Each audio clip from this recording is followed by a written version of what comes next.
up, everybody?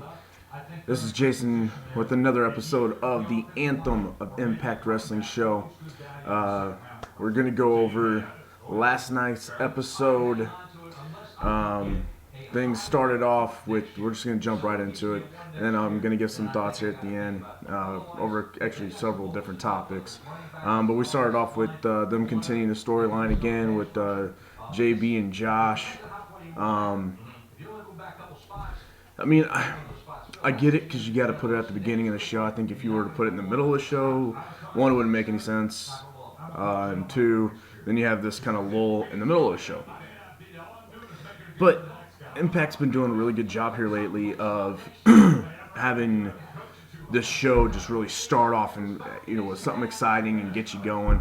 And this one obviously wasn't as much. It's kind of boring. It seemed to take almost too long. I think they could have shortened it maybe a little bit.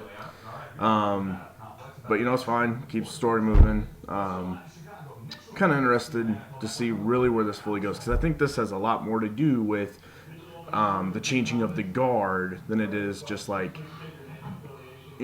two announcers that don't like each other. I think it has a lot more to do with something bigger that will probably come to fruition around Slammiversary, or at least the Impact's after Slammiversary.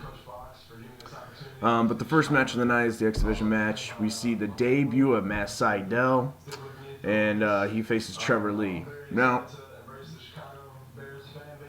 I kind of wish Sydal's first match would have been against somebody else, since Trevor Lee just lost the title the week before, because I think somebody as big as Matt Sydal obviously needs to have his debut a win. So going against Trevor Lee, it's like, man, you can't have Trevor Lee lose twice. Like, I just kind of wish it would have been something else. Match itself was great. Loved the match. Matt Sydal's great. So happy that he's at Impact. I think he's going to add a lot to that X Division. Again, now it's not just like a bunch of... I think I'm not trying to take away from a lot of the guys that have been in the X Division here lately, but it was a bunch of just kind of like random no-namers as far as to like the bigger crowd, and I think that's why the X Division felt like it wasn't as big as it used to, because you had Daniels, you had Austin Aries, you had Styles, you had Joe, Elix Skipper, Low Key, Jerry Lynn. These were all fairly well-known names. On an independent level, Ring of Honor, they were, wherever they would have came from, ECW, they were bigger names. Then all of a sudden you kind of got in this lull where it was just kind of like, DJZ. I had never heard of Zema Eon before, because that's kind of what he went with. I'd never heard of him before he showed up in an Impact. I've heard of Andrew Everett a little bit, never heard of Trevor Lee. Different guy. I mean, they've become good. I've liked them. I'm just saying, though, it's perspective becomes reality. The perspective was these weren't high-level guys, high-name guys, and so people weren't buying in and didn't care as much as a whole. Now we're seeing guys come back in bigger names, so that was good. The only thing that kind of bugged me too, this was the only actual match that sounded that bad, was the voiceover announcing of Rockstar Spud. Because they showed the first thing, they showed Penzer there. Now as you follow through the show, obviously they had to edit some things, I'm guessing, because they put different tapings together to make this one show, where they had put Penzer back, which is awesome. I love that David Penzer's back, and then Spud, and they had to go through obviously the Spud story there at the end, where he got taken out by Hornswoggle. That's fine. Whatever gets him off of doing the announcing. Not that Rockstar was bad, but Spud, I'd like to see Spud back in the ring or doing something different. Then we go to a EC3 promo. Man, he is so good. He's just really good on the mic. He's good with his emotions. He is that character. He is EC3. I almost feel like he tries to be that character 24/7. Like, he has become the character. He's become the gimmick. and that's pretty rare these days. Um, I mean, just everything, and he looks like a champ, just the way whenever he comes out in those suits and like he just looks top notch. He looks like a big deal, and he looks like a champion. Then of course Storm comes out, and again Storm's also he always proves why he's one of the best, and he's probably in some of the best shape he's been in a very long time, if not ever. I mean, he's just really in great shape. But man, I'll tell you right now, this is a money feud. I think it's gonna be great. I think from what it seems as a fan watching it, it seems like both guys have really bought into it and are very motivated with this feud. So I'm happy to see that. I'm excited to see that. Then we get this weird vignette that to me did nothing. Like, except it made me think of Back to the Future, because is Kane's gimmick being Biff? Is it? Because I think it is. I didn't get it before, but this taped vignette definitely yeah, he's Biff from Back to the Future. He's Biff. Picks on a waiter, and I love the waiter in this because he's exactly how I would have been. I've been like, I'm very confused right now. What is going on? Am I on a hidden camera show? Like, that's how I would have acted too. I don't know. I don't know really what it accomplished, except it shows that he's kind of like this like hothead bully kind of thing, I guess. But that was that. Then we get to the GFW Women's Championship match. Several weeks back, and I don't know if this is on purpose or not, but several weeks back we saw the debut of Casey Quinn, and she went by a certain name, because I don't think she ever went by Casey Quinn except for in like the promo picture leading up to that match, to let you know, like whenever they put it up on social media, the promo pic that they did to show like this person's gonna face Rose. I think it was Rosemary or Sienna. Or no, it's Brandy Rhodes. No, she ended up anyway. And then one match she went by one name, and then another match she went by another name, and everybody's kind of like, whoop, I guess they didn't pay attention to that, right? But then in this match, Pope and Josh were talking about like she's got almost hinting. They weren't exactly saying it, but they were kind of hinting at like she's got like split personality, maybe that's where they're going with this. I don't know, because I don't know what she's ever done on the indie scene, if she does do that type of gimmick, or if this is something that they're coming up with. Because it's a split personality type thing. That would be it'd be different. It'd be interesting. As long as it's booked right, I think it'd be really good. And I don't know if it's just because these two haven't wrestled together, and that's why some of the spots seem sloppy.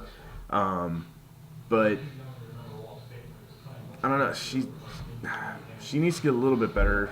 I don't know. I hate saying that because I've never trained wrestling in my life, so I hate to sit here and be like, she needs to get better, or she's not good at this, because I don't know.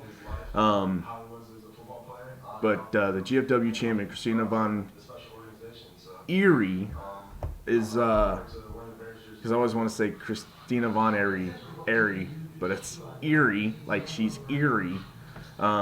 It's awesome, and I've seen her on a couple other things, and I think she was in Impact with Ink Inc. I think that was her. She went by like Toxin or something. I think that's her, if I remember correctly. That they brought her in, kind of gave her the quick name to go up against.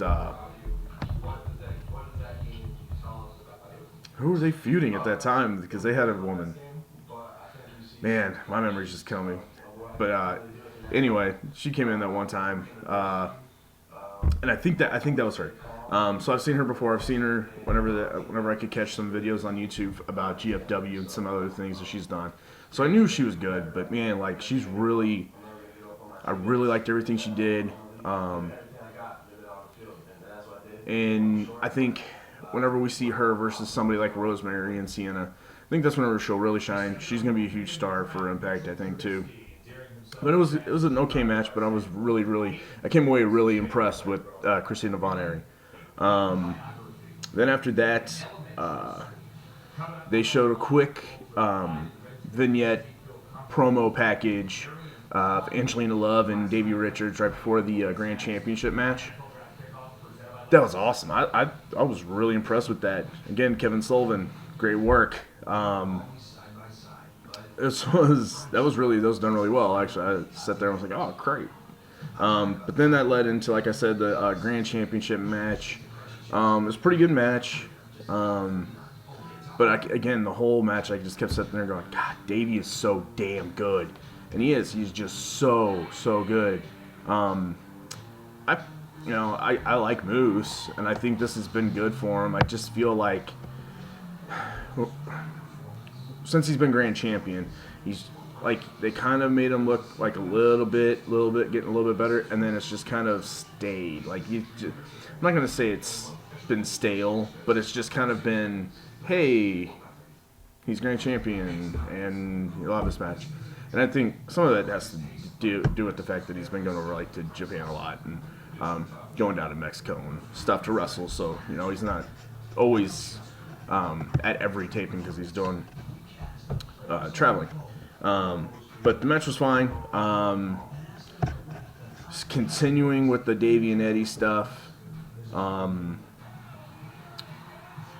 That's going to be because they have to have that blow off match at Slammiversary, you would think, and whatever match that they're going to have,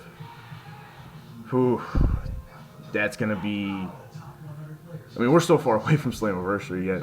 If that match is on Slammiversary, I'm telling you right now that's definitely going to be match of the night. I mean, those two can always put on a hell of a show, and with as strong and vicious as this feud has been, it's got to be like a Monsters Ball or a Last Man Standing, or it's gonna be one of those just really intense, fairly hardcore style of a gimmick match. And it's just those two are just gonna tear the house down. It's gonna be great. But then Impact did the one thing that I usually cannot stand. And it's whenever you bring in these pro athletes or actors, WWE does it all the time, and it's like they don't even care. Oh, Jon Stewart, yeah, no, he's gonna hit somebody with the chair, and it's gonna be just as effective as anything else, if not more effective than anything else the wrestler will do to that person that he just hit with the chair. And they did it with D'Angelo Williams and Gary Barnage. They were Davies killing Moose basically almost the whole match. And Moose is a trained professional wrestler. He's a champion. You got Eddie coming in. Eddie's beating up on him, doing all this stuff. And Davey was still standing tall. Until he got body slammed by Gary Barnage. I'm fine with them bringing in athletes, actors, and stuff like that, but just don't have them. Why is he body slamming Davey Richards? I just don't like whenever those spots happen. It just, I don't know. Not a big fan of it.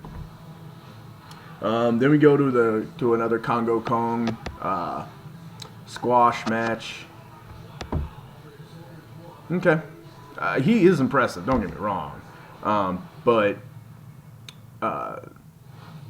this has got to go somewhere, and I know it takes time.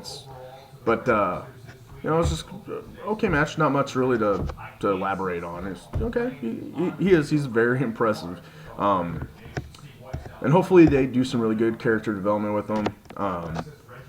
And once he starts, getting in things and going after titles and stuff, it'll be a lot of fun to watch.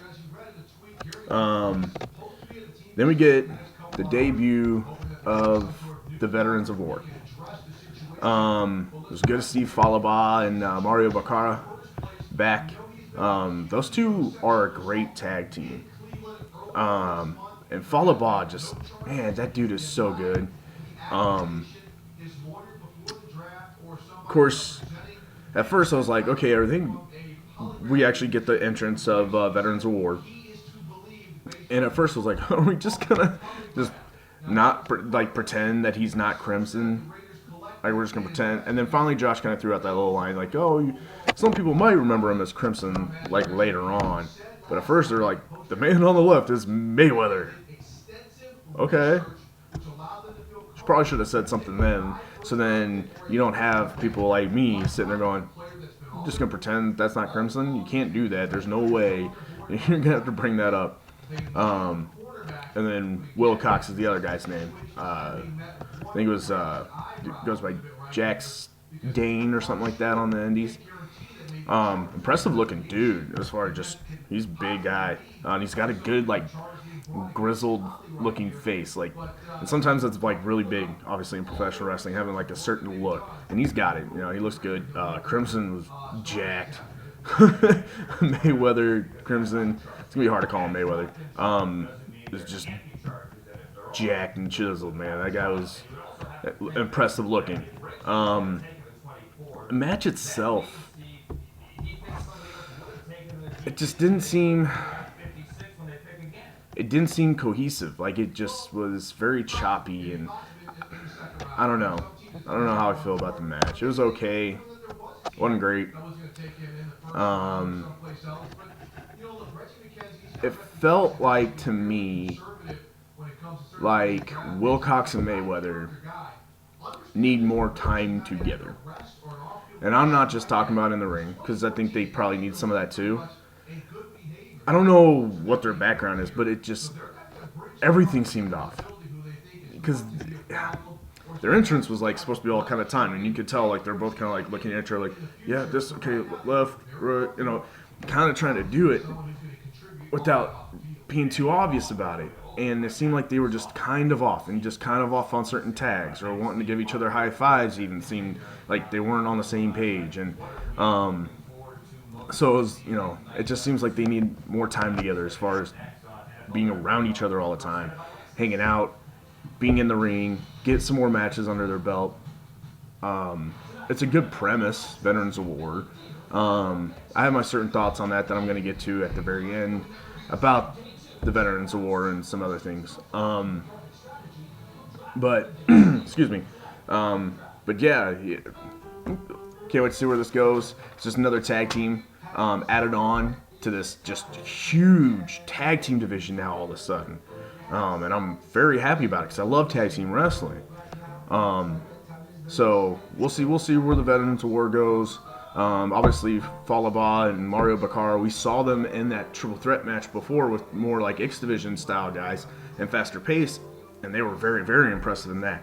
So in this match, certain things happened oddly, or were just like it seemed, just timing was off and stuff. I don't think it was necessarily all them, because we've seen them in another match where they were very fast moving, and Falaba was like just moving all over the thing and all over the ring and running fast, and it was great. And you didn't see that as much in this match. But we'll see. Love the tag division though. Then we have this little backstage thing with Eli Drake. Love where they're going with that. And what I love is the fact that, and some people were kind of worried with the regime change and a lot of guys coming in, a lot of guys coming back. And maybe, people kind of worrying like, okay, well, don't drive away Eli Drake and EC3. But they're kind of doing the same kind of storyline with both of them, just in different ways and from different perspectives. Of the whole, like, I'm not going to get forgotten. Look what I did, what I've been doing here for a while. I'm not going to get forgotten. And that's basically what this little backstage kind of promo was Eli Drake basically running that down. Eli Drake is hilarious. So good. He's just a great talker. Again, he's got a great look. And then you got Tyrus, who is an amazing talker and is also very, very funny. And I love the whole, like, you're not even listening to me, are you? He's like, yeah, I was. In fact, he said something about, like, Patron and guys coming in and, getting title shots, and you're jealous about it. Wait, I never said I was jealous. It's just how he just like so nonchalantly just like rattled off exactly what he said, just in his own way. But yeah, Tyrus is good. I'm expecting, again, gonna be a slow burn. Got to give it time. but I'm expecting big things from Eli Drake and Tyrus. Then we got the main event, and I'll tell you guys right now, here the last couple of days, I've been working a lot and working like really weird hours, so I've been just kind of like overly drained.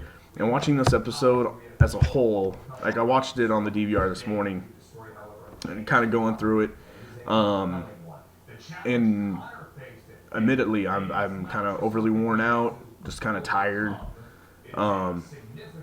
Here in St. Louis has been just pouring the last couple days, and so it's just kind of has that whole, it's kind of the gloomy type feel to myself today, and so watching this episode, I had to keep kind of reminding myself, like, I'm tired. It's probably why this seems to be kind of moving slow or whatever else. But then that main event came on. Oh, I was into that. I woke up for that. Just a great match. This new LAX tag team, so they're very good. And I can't wait to now that this is over, now we're really going to start getting into more. LAX is going to face this team this week. Now that team that week, and start seeing some really good matches. And I'm getting pretty excited for it. LAX is great. Decay is great. Doing this type of match is perfect. Just that street fight, no disqualification type thing. And man, was it brutal. That springboard off the back of, I think it was Ortiz. Santana was the one that did the move off the back of Ortiz and did like the rolling ball kind of flip thing into Abyss, sandwiched into the barbed wire. Oh my gosh. Oh, that looked so bad. Ooh, it did look like it hurt. And then Crazy Steve getting their finisher through a table. Oh my god. Just the whole match was just great spots, great match. Diamante's German suplex was sick. Man, that was good. But that whole match was just fun to watch. I could rewatch that again a couple different times and just be as entertained, I think, every time that I watch it. So overall, I think Impact put together another fun episode. What I'm starting to get the feeling of and kind of getting worried about, though, is it seems like they're almost trying to cram too much into an episode, because now the roster is getting so big, and they're constantly doing this transitioning and doing the whole merger with GFW, and we haven't even had anybody talent exchange wise from like AAA yet, or Noah or World of Sport, or we haven't had any of those guys try to come in yet and trickle in. Yeah, sure. You could say the Crash a little bit, obviously, with Conan and the Garza Jr. and Laredo Kid. A couple people here or there, but not really yet. We haven't really seen too much of the talent exchange happen. So that's still to come. So there's even more people you got to shove into the show. And they're shoving a lot of information at you through like vignettes and promos, and sometimes it kind of interrupts a flow of a show. I'm all for vignettes and promos. I think it's a better way than just kind of doing like random in-ring conversations, at least for a TV show. But that's just kind of my word. But overall, it was a fun show. Some good matches, some good storytelling. I'd give it probably like a B- or a B if I'm to give it a grade. I don't know. The grading stuff, like, it wasn't I don't know. But yeah, I would say it was just kind of like just above average show. There wasn't anything too super exciting, but we just came off of that live episode last week that had a lot of it. So now it's kind of like, okay, this is what happened on that live show. The next episode's kind of tying up what didn't get tied up in that show, and then things are getting started for what's to come the rest of these tapings. So we'll say that it did a good job of having me very invested to see what happens now within the incoming weeks to see how certain people develop, how certain storylines develop, how they might end, and see what they do at the tapings. So that part, they did a very good job, and get me interested in that. So then I just want to give a couple thoughts now on some different topics that have been going on online, some things that have happened. I'll just start off with the Crazy Steve and Gunner. I'll start off with Steve and then I'll talk about Gunner. So Crazy Steve is no longer in Impact Wrestling, and seems to be headed to the WWE. And of course, he's going to start off in NXT.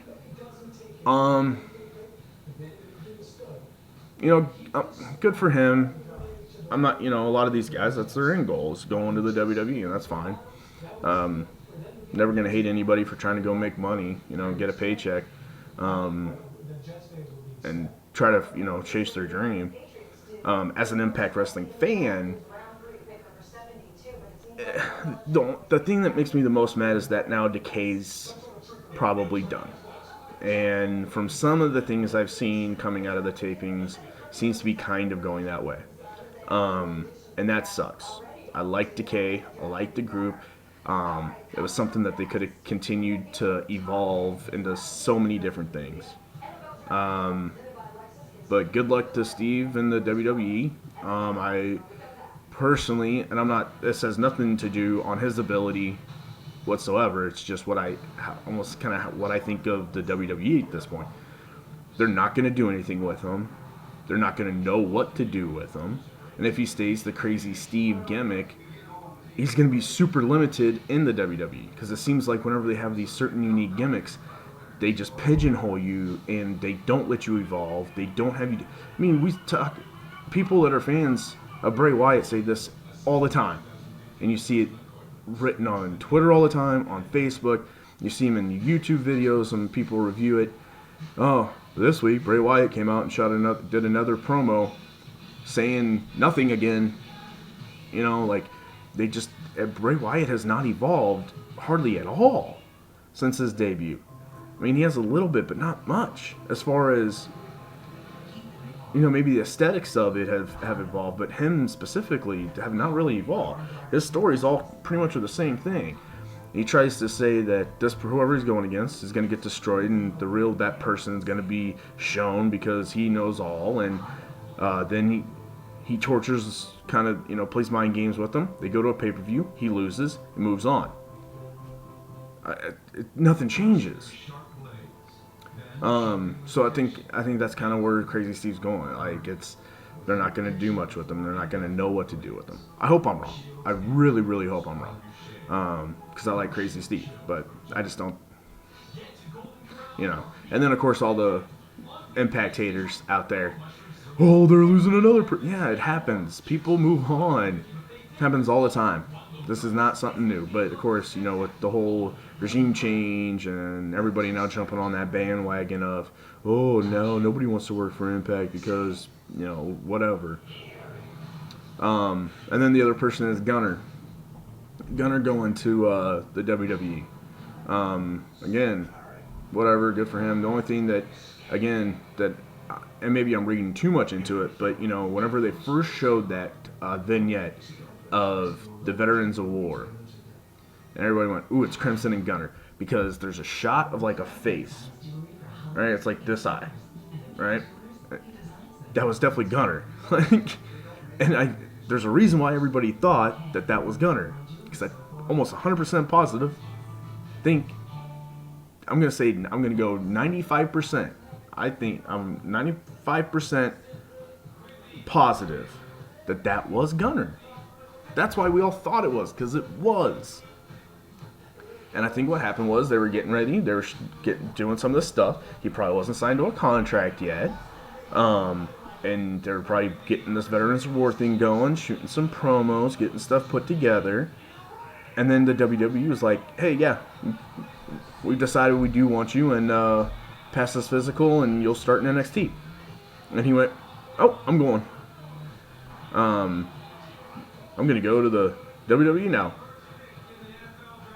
and then they were just kind of stuck with it. And then they added in Wilcox into the team, and I think that's also why things just seemed very off. The timing was off. They didn't seem to be on the same page throughout that match, and I think that's why. Because I think it was supposed to be Crimson and Gunner. I could be totally wrong. I have no sources whatsoever to back me up on any of this. This is just me trying to read between the lines and just kind of what I think. Could be way off base, but that's just my feeling. That's just kind of what I was thinking.